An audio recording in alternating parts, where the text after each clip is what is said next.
You guys, I have something to say. You never know how much indiscipline you are dealing with. For some people, though, you never know how much indiscipline you are dealing with until you track your time. I'm guilty of this. So, you think, oh, I'm very disciplined. Oh, I'm following my to-do list. But you see that 30 minutes break you said you were going to have, and you end up having 1 hour break. If you do not track your time, you are not going to understand that you're dealing with indiscipline. So I recently watched this, listened to this podcast actually, and they talked about productivity and all of that. One of the major things I picked up from was tracking every single 30 minutes, every single 10 minutes.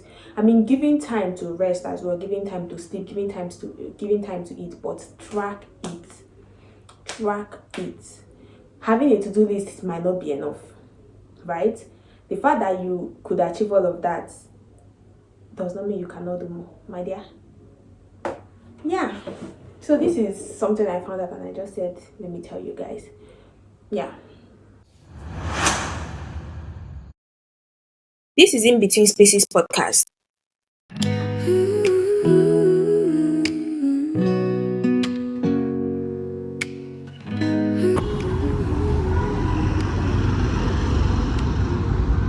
She walks in like a mystery in a world that ain't what it seems.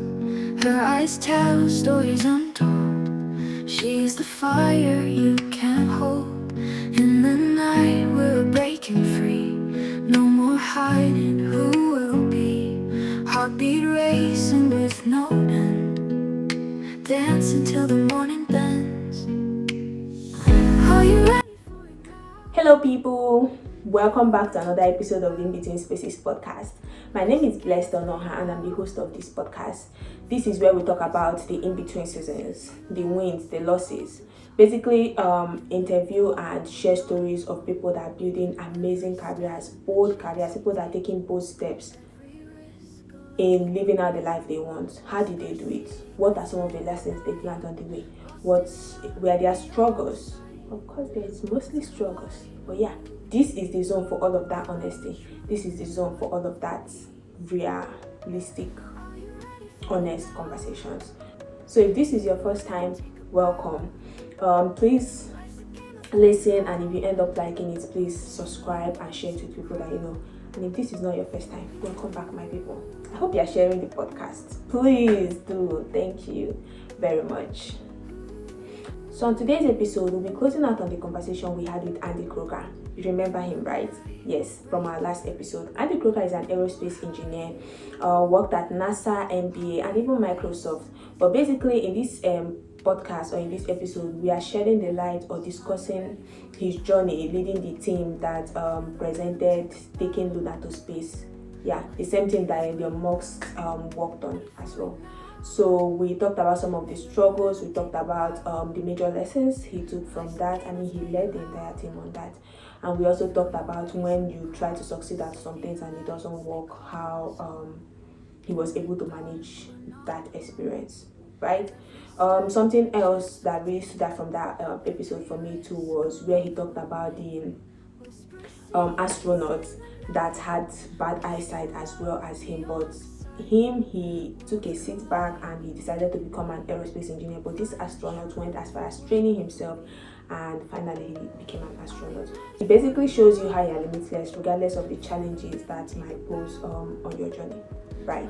So that was a very interesting section of the episode. So I told you guys I didn't want to make it so lengthy so we don't miss the important points from that podcast. Yes, so this is the ending part of it, and it is not lengthy. We are looking at about 15 to 18 minutes, but yes, the lessons from it is outstanding. So sit tight, let's get to it. No more hiding who. My question will be, the teams that won, what do you think helped them win? Because it's not just about the manpower. I want to believe that away from the innovation itself, it might have something to do with the team structure, it might have something to do with the individuals.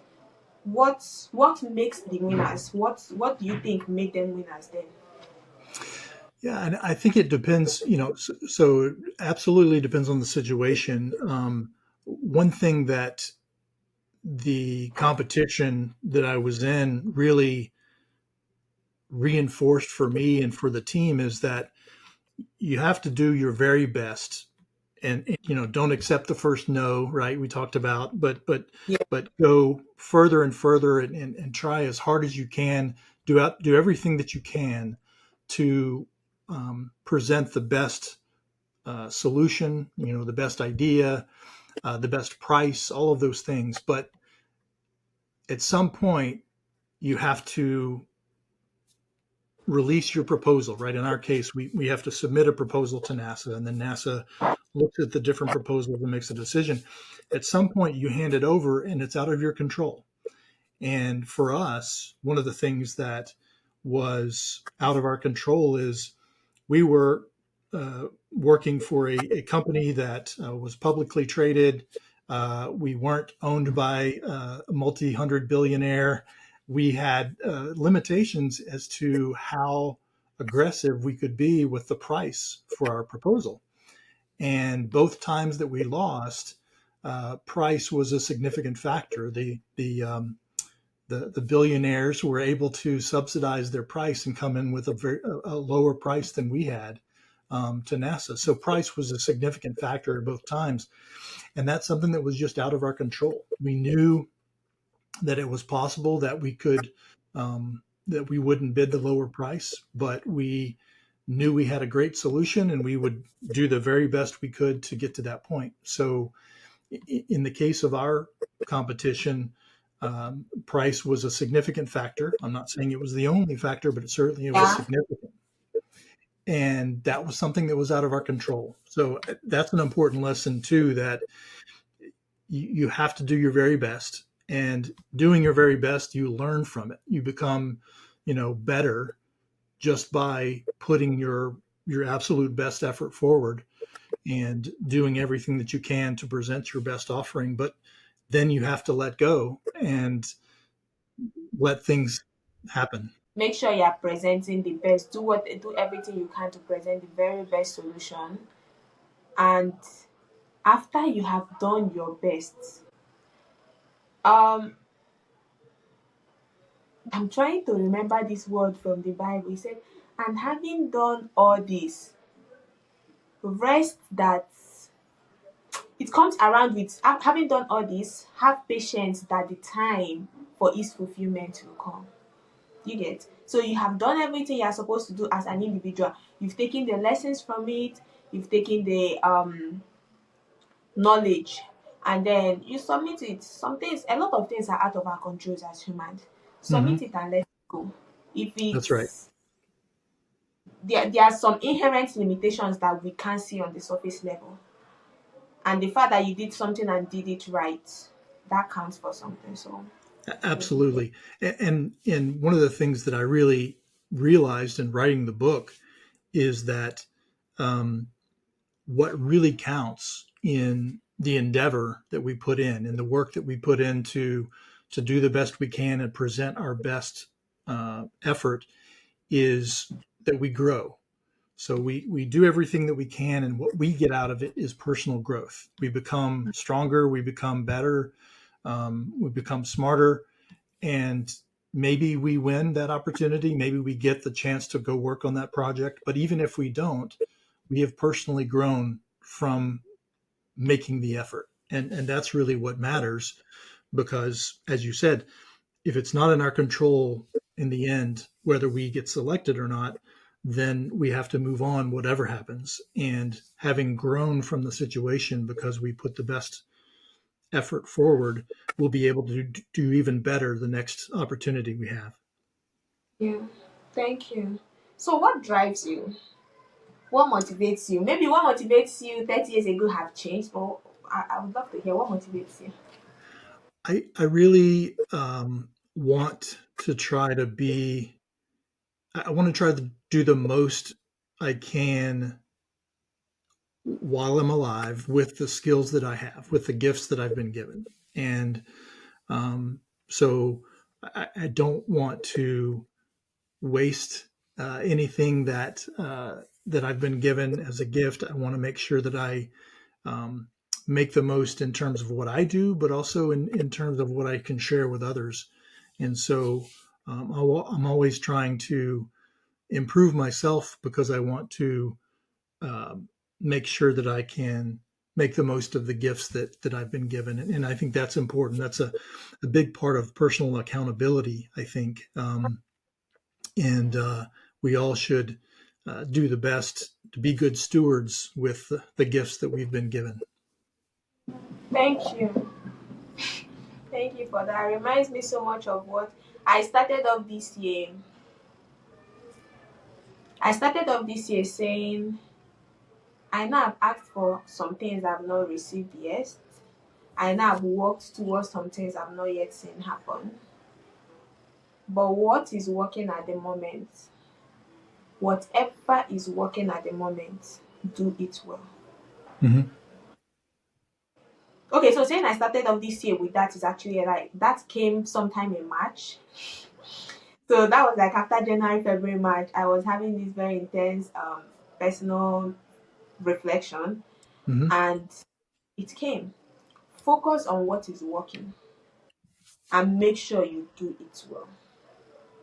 So when Mm-hmm. you mention being a faithful steward to what you have at the moment, that really reminded. And let's say it's been 6 months, 7 months down the line, and I'll be honest to say there have been deep growth.